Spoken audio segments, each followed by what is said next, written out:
guys? Episode 17 of the Loud and podcast is proud here. What the fuck? Great start. What is up, guys? Episode 17 of the Loud and Proud podcast is among us. It is here. 17 episodes, man. We're kicking it in the dick. This topic today was chosen by the masses, right? Yeah. So we put out a post and to ask what you guys want us to talk about. And we had a few. And the topic today was suggested by... I took a screenshot, Jazz. I hope you don't mind. Yeah. Was suggested by... Wait, let me try and read this. Samurai Band for Life. AKA Tobias. What's up, Tobias? Right, so cut the bullshit. Let's do this. First ever gig. You can play along at home. All you have to do is comment below. Okay? Make sure you do, because again, I will come to your house and I will give you a nice cuddle in your sleep. But little thing you should know about me is I cuddle with kitchen knives and chainsaws. Motherfucker. Right, Jazz, first gig. What was your first gig? Give it to us. Give it to the masses. So my first gig is a wonderful memory. And it was the MEN Arena of all places, so big first gig. What an introduction to live concerts. And the band that played was S Club 7. And that was my first gig. You wanted the truth. What do you want me to... You wanted me to lie? Oh, yeah, my first gig was Metallica in 2019. Yeah, it was great. No, my first gig was S Club 7. I was very young. I wasn't like... It wasn't like last week. Look at the face. Look at the face. So, yeah, that was my first gig. And quite honestly, when I was a kid, I fucking loved that band. And I used to always wonder at the MEN, if you've ever been to the MEN Arena in the UK, what the top rafters were for, like steps and stuff.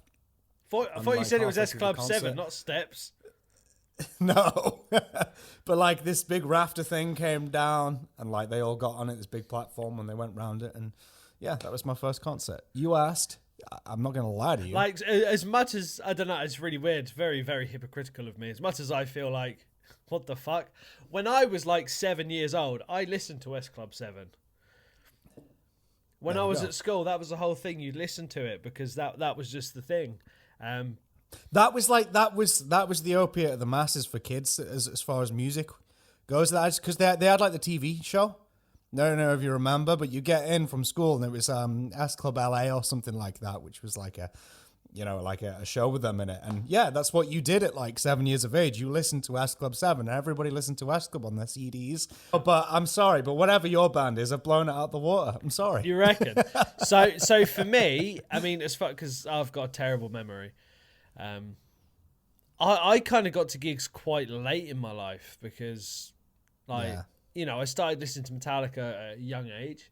But when you're young, you have no money. So you can't go to a gig when you're young because then you'll get picked up by some dude in a van. And no one's got time for that at that age. You've got school. You can't be tortured and butt plugged at that age. But for me, I think my first gig was 2006. Okay. 2006, so that would have made me what? In 2006, what is it now, 22? 2006, you guys can do the math. Yeah, you do the 2006 was my first gig experience, and it was a fucking belter, mate. And this was a huge thank you to my brother, Danny Boy. He paid for me to go to this gig with him and my all-time I call him my creator because he is the man that started all this for me. I wouldn't be here doing this if it wasn't for this man. That's Chris Lamport. Oh, yeah, man. Yeah, because, man, that guy used to change my nappy. And so 2006 was my first gig. And where did we go? Where did we go on our adventures? We went to the almighty, the legendary Download Festival 2006. Now, without saying anything, it's a plethora of bands. Without saying anything, who knows who was at that gig in 2006? Do we know? Comment below. Comment below. But the main goal there was to go see Metallica. 2006. Of course it was. On the Escape the Studio tour. Oh, so that was actually like, because there was like Guns N' Roses were on the Sunday. Friday was someone I probably don't care about. A few other bands that I really liked. But the main goal was Metallica. And oh my God, I kind of feel like I'm going to get quite emotional talking about this because I remember how it was back then. We went there and I think it was the Saturday Metallica headlined. And I remember being down there. We were kind of like, we were quite close, not right to the front, but we were kind of close. And I remember being stood there with my brother and Chris, and they started playing. They played a couple of openers, and then from the openers, they went on to playing the Puppets album in entirety, right? Yeah. But before they finished that. They did like the first few songs, then they did Puppets all the way through. And I thought, it was my first gig, I was like, oh, that was amazing, that was really good. I turned to Chris and I was like, oh, it was really good, I enjoyed that. And I still remember this, it gives me chills thinking, I close my eyes, I can think of it, and he leans over to me, because he's seen Metallica fucking countless times. He's seen them like on the Cunning Stunts tour, before that, you know, all the good shit. And he leans over to me, and he whispers, it was quiet at the time, and he leans over and he whispers to me going, "That's not the end, Matty." And I was like, what? I was like, they played like 5 songs. They played the whole Puppets album, and then there's more. And I remember he said that, and I look up at the stage, and they come on and just start doing a bunch more. And I'm like, oh my God. Taking it all in at that age man. as well. You're just so like impressionable at that age and stuff. Like you take it on the whole of the level. But yeah, I remember it was like, I remember I was just stood there the whole time. I was pretty much just stood there just staring at the stage, staring at the screens, because I was just so amazed and caught up in it, because I just started getting into them. I just started playing guitar, and it was almost as if I was like watching them and I was taking it all in. I was learning. I was just sponging it all up, you know. Studying, And like the whole time I think I was just stood there just staring at the stage in complete fucking, I don't even think I blinked.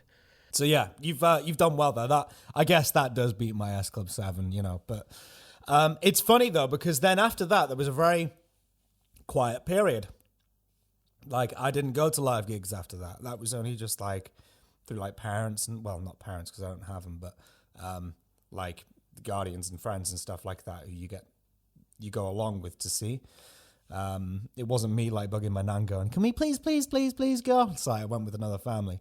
But there was a long quiet time after that. And then I saw some really strange bands. I saw fucking Hawkwind, right? Which was like nuts, right? And then I saw the best Pink Floyd cover band, apparently, which was meant.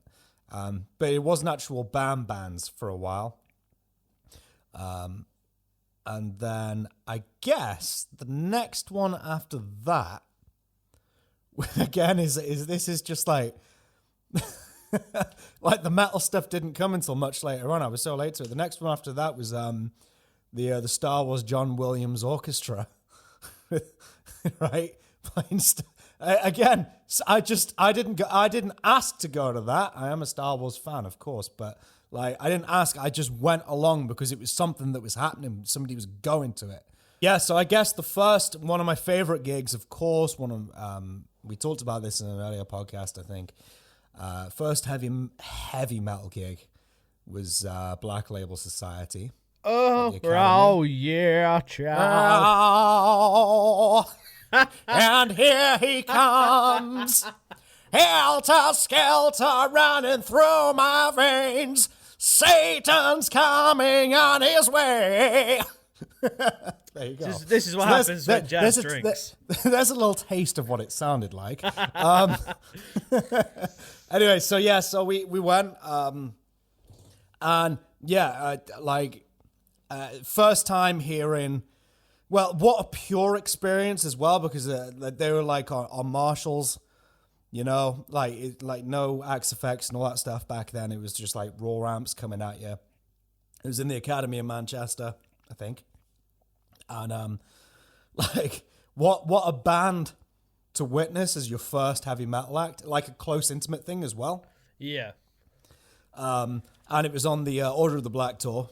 Oh, digga digga digga down, yeah. down, digga digga digga digga down, flick it up. Down. Mate, you try playing that fucking riff. Jesus Christ. All right. It's like I meant that like generally, like to everybody. Like if you think Lords of Summer is hard because it's a similar thing, Parade of the Dead is that. Have you seen the video of Zach playing at the playthrough? Yeah. I've never touched myself so hard to a man in my life until I watched that video. He's just like, yeah. Look at this, yeah. Shit. He's just like, yeah, whatever, man. It's just pentatonics. Fuck you, Zach. It's just pentatonics. Then we play it and we just end up playing Lords of Summer. Yeah, exactly. As a matter of fact, I'll take a regression from that, and I'll just say it's just fucking Led Zeppelin Immigrant Song. Yeah, that's easier. Yeah, that's a little bit slow. Yeah. So yeah, that was my first experience. It was fucking jammed. It was tight, and I was new to the whole thing. Like people doing what they do at concerts when they throw beers up. Why they do it, we'll never know, but they do it anyway. So the next minute, bang, beer comes over you. It doesn't matter if it's beer. It doesn't matter if it's beer. When it's piss, we got a problem. Yeah, exactly. I mean, like, there's probably nothing that makes me happier than fucking beer raining from the sky. You know, yeah, it's true, actually. Yeah, but when it tastes like salty bladder water, it's not good. Yeah, but yeah, I like just the raw because like Zach's tone. To witness that in the flesh with the chorus on it, I became obsessed with chorus after that. Everything had chorus on it. My clean tone, my distorted tone, everything had to have chorus on it. And it's weird, because I never have chorus on my clean tones now. Unless I'm doing the whole Hetfield thing or whatever, like I don't touch it. But at the time, like I was like, oh my God, he sounds... And I remember, after that gig, I had this long hallway growing up at, in the house that I grew up in, really long. I remember just wanting to feel it again. That, like if like when they were playing like Godspeed Hellbound, digga digga dun dun digga digga dun dun digga digga dun dun bow. Guys, if you've not listened to Order of the Black, go check it out. It's a great album. But yeah, I remember like getting my amp in that hallway with my tone lab, my Vox tone lab with all my effects in it, like trying to replicate that sound and just turning it all the way up. I even put earbuds in because I turned it up that loud. And I just wanted to replicate and feel that same thing that gig gave me. Just like, I don't know, they had Will Hunt in the band at the time, who was like my favorite Black Label drummer. He brought such groove to that band. Like, a lot of the time it was very straight. A lot of Black Label stuff was really straight before him, and he brought like so much groove. And then it was him who said, we need to put Funeral Bell back in the set. So they played Funeral Bell. They just played all the ones. They played Rose Petal Garden off the first album. Shit. You know? Yeah, they played that. They played Funeral Bell, which I was hoping for. Obviously played all the Order of the Black stuff, of course. Suicide Messiah. You know, In This River, when the big like banners come down with Diamond and stuff like that. For a first heavy metal gig, which was an intimate one as well, and I got fucking crushed because there was little me, you know. And what is Black Label's audience? It's big, tall fucking bikers, isn't it? Yeah. Bearded motherfuckers. Yeah. And man, I just got like, I just like rammed and stuff. And you know what? I fucking loved it. So yeah. Well, I wouldn't say a baptism of fire as such, but a baptism of just fucking Zakk Wylde awesomeness. Probably my next, so my first gig was Metallica, like I said. Huge experience, huge first time experience for me. But moving on to another one that's probably one of the best gig experiences, the next one I'm going to talk about, and that's a band called Blue October. Now, if you follow me on YouTube, which obviously you do if you're watching this, you'll know that band is a huge part of my life. Justin Furstenfeld, Blue October. They've I've listened to them since I was like 16. They're the band that have taken me to literally the bottom. I've been to the bottom of all shit you could go through with that band. but they've also pulled me out of that fucking shit box that I was in. And I went to see them in Bristol in the UK at the O2 Academy, again, where Black Label were. No, that's a lie. I have seen them there, but that's not the gig I'm talking about. I went to see them at the Cocoa Club in London that got burnt down. Oh, okay. Me and my brother went, and we stayed in this hotel. And do you know what you got when you checked into this hotel? Tell me. A fucking free, warm cookie. Oh. I remember turning up, Okay. and we were like, my brother's like, we've got a reservation for 2, blah, blah, blah. He's like, okay, would you like a cookie? I was like, yeah, go on then. And she opens this, right. she opens this drawer. Mate, I have no idea what this drawer was. She opened a drawer. She pulls out 2 cookies that were fucking nice and warm. And before we knew it, my brother's checking us in, and I'm halfway through this cookie. Like fucking, and I just remember saying to my brother, I was just like, you're going to eat that. So shout out to that hotel. Yeah. So we went there and wait, no, that's a lie. That wasn't that gig. That was another gig. Mate, I've seen them so many times, but there's still a warm cookie on check-in. You can't beat that. That was it. Maybe we need to do that. Yeah, that was London Islington on the open book tour of the singer Justin Furstenfeld done an open book tour. That was that gig. But still, the cookie was still a thing, and that was amazing. But Cocoa Club in London, we went there. I bought me and my brother meet and greet tickets. And we went in, and it was amazing. We were lining up for the meet and greet. And no, we did the meet and greet. So we went in, we lined up, we got a poster for the album. The album that came out was called Sway, which is why I've got tattooed on my hand and my arm. You may think it says swag, but it says sway. Mate, I got this. Mate, look. Look, fuck you. I got this tattoo fucking after that gig, long time ago. And every fucking motherfucker's like, why have you got a tattoo that says swag? Swag. But it very clearly says Sway. Just look closely. Yeah. So they brought out an album called Sway, and the singer from Blue October, he's gone through absolute shit with, addiction, alcohol, drugs, fucking custody battles, all that shit, mental health, and that's why I really took to this band. And this album that came out called Sway, in particular, a song called Fear. It was that tour, so we went in, we met the band, and I remember standing there with my brother, and it came to my turn, and the band was sitting at this table, and it was, I think the first one was the violinist of the band. I shook his hand, blah blah blah. Then it was Jeremy, who's the drummer of the band, who is the singer's brother, and then I came to Justin, and I just remember standing there, and shit, hang on.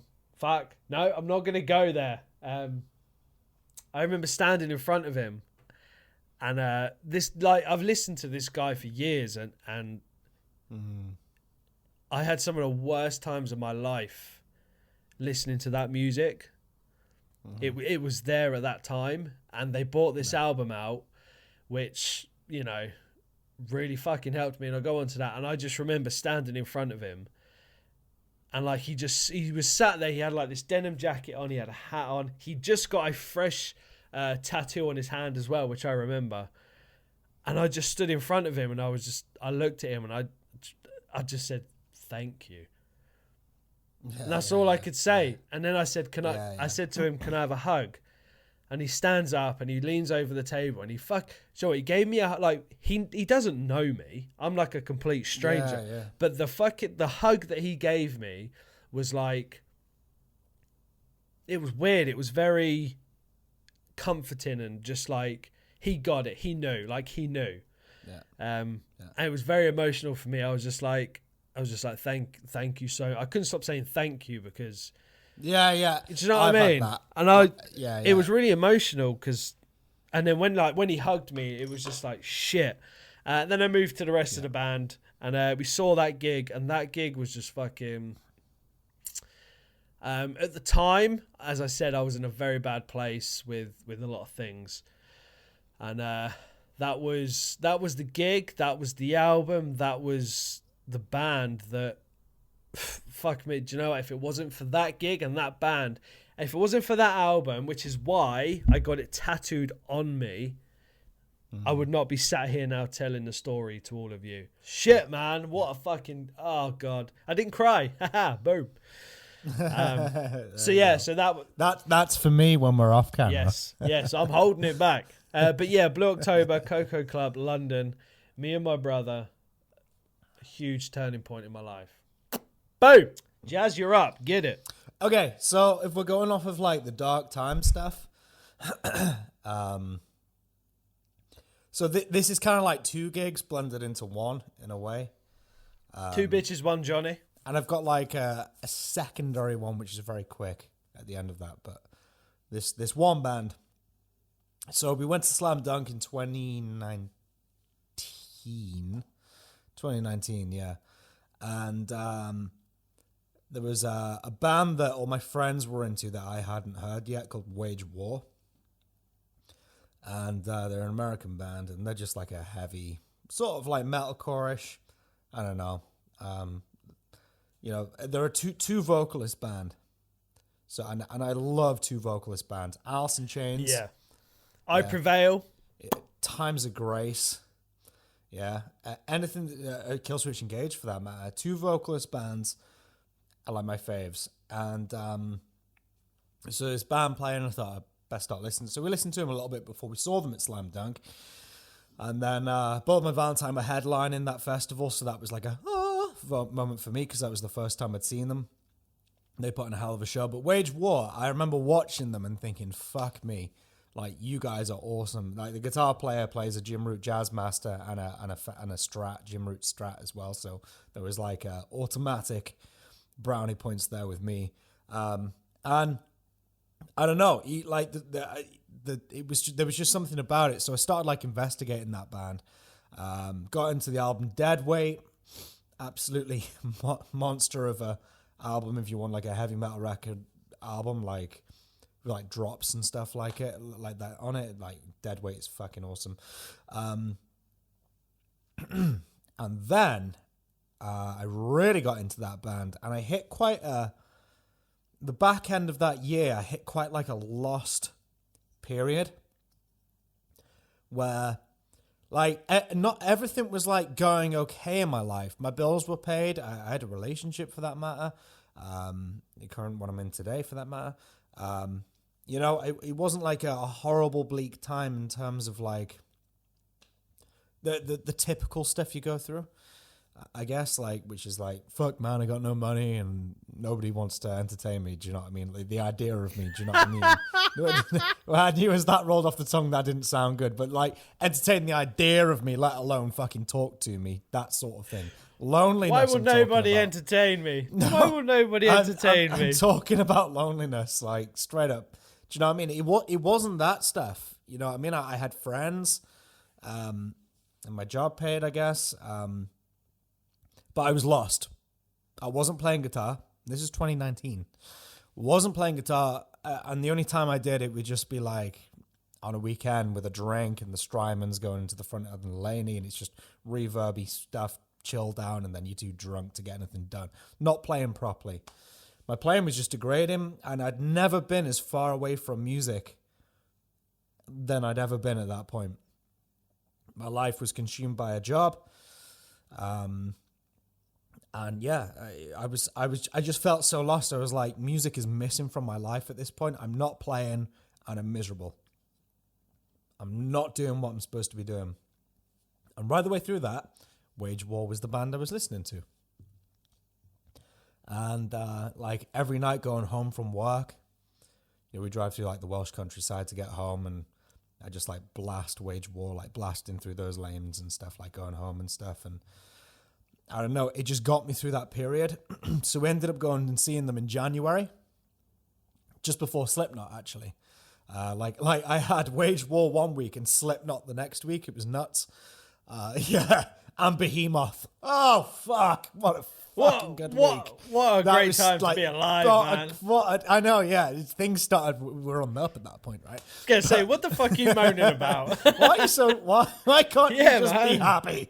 But yeah, so we went to see Wage War. It was only a small gig in Manchester, and it was one of those where it was that small.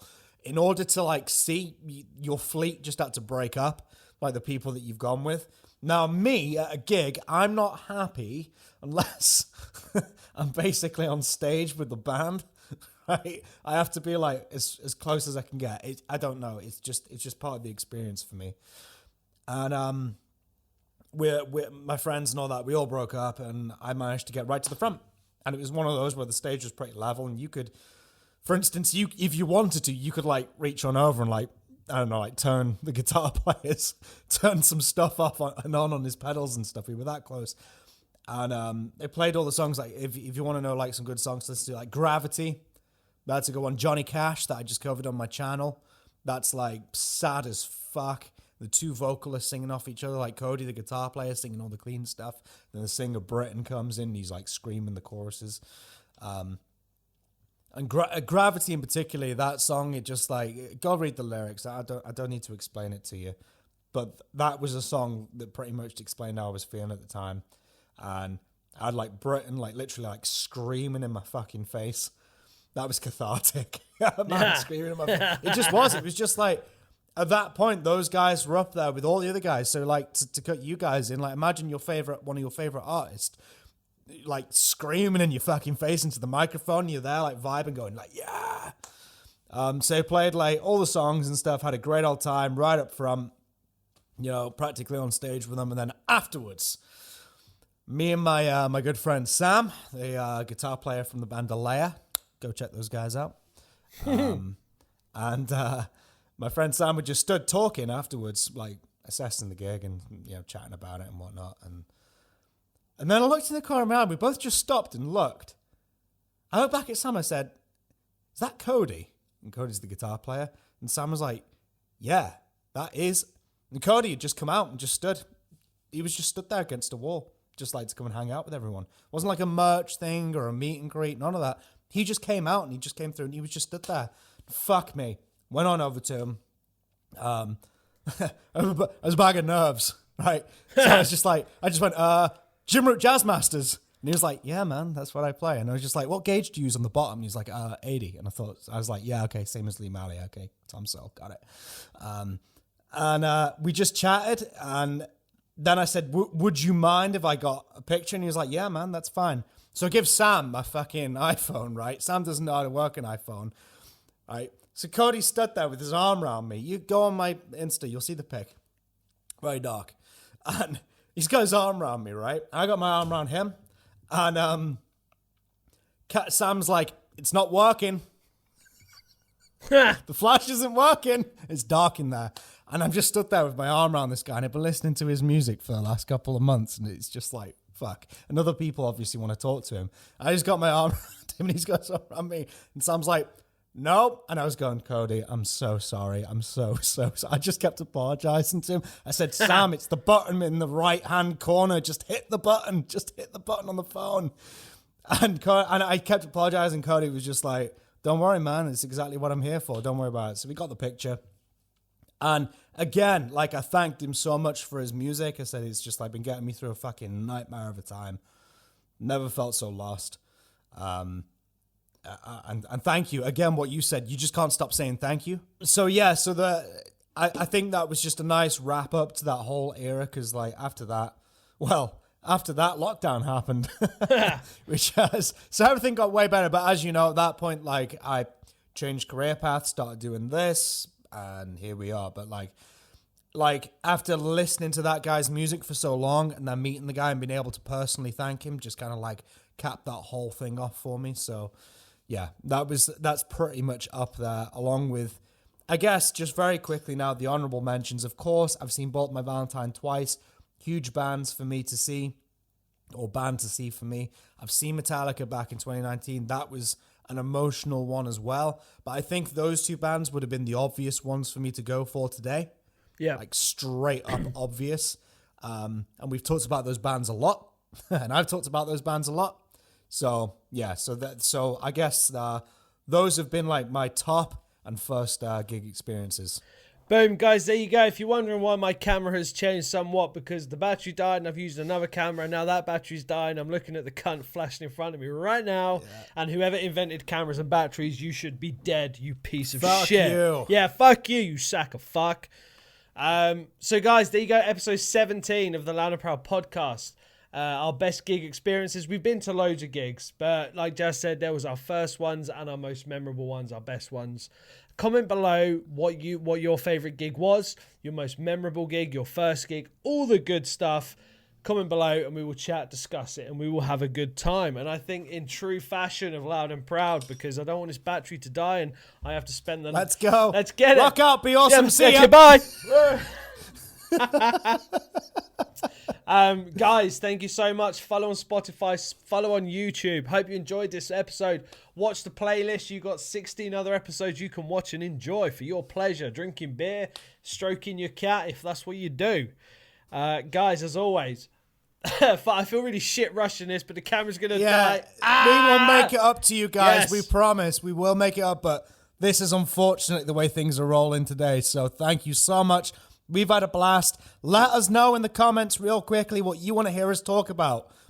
Fucking messages, whatever you need to do. If you want to hear us talk about a certain subject that we've talked about or not talked about enough, just fucking let us know and we will do it. Yes. So, in true Loud and Proud fashion, because Matt's camera's about to die in any second, we love you guys. We really do. Raise your glasses. Quick! No time for Churchill on this Quick! one. No ad-libs. Hurry up. Rock out. Be awesome. See ya. And see ya. Turn it off. Turn it off. Stop.